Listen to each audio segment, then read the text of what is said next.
Guys మనం ఈ వీడియోలో సునీత విలియమ్స్ భూమి మీదకి ఎప్పుడు వస్తారు అనే అంశంపై మాట్లాడుకుందాం. వీడియోను స్కిప్ చేయకుండా చూడండి, మంచి ఇన్ఫర్మేషన్ ఉంటుంది. వీడియోలోకి వెళ్ళిపోదాం. సునీత విలియమ్స్ యునైటెడ్ స్టేట్స్ నావికాదళ అధికారిని, నాసా వ్యోమగామి.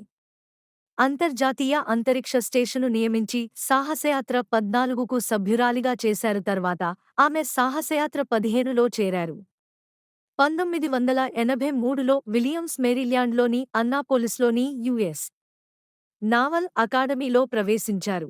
9 నెలల అంతరిక్షంలో ఉన్న తర్వాత బోయింగ్ క్యాప్సూల్పై ప్రయాణించిన నాసా వ్యోమగాములు ఇంటికి తిరిగి రాబోతున్నారు. సుని విలియమ్స్ మరియు బుచ్ విల్మోర్ మొదట అంతరిక్ష కేంద్రంలో ఒక వారం మాత్రమే ఉండాలని అనుకున్నారు. కాని వారి బోయింగ్ వాహనంలో సమస్యలు ఈ వారం వరకు అక్కడే ఉండవలసి వచ్చింది. కాని అంతరిక్ష కేంద్రానికి డాకింగ్ చేస్తున్నప్పుడు వాహనం యొక్క థ్రస్టర్లతో వారు సమస్యలను ఎదుర్కొన్నారు.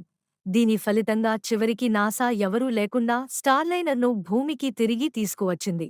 భూమికి వారి తిరిగి ప్రయాణం అంతరిక్ష ప్రయాణ చరిత్రలో అసాధారణమైన మరియు నిశితంగా పరిశీలించబడిన అధ్యాయాన్ని ముగించనుంది.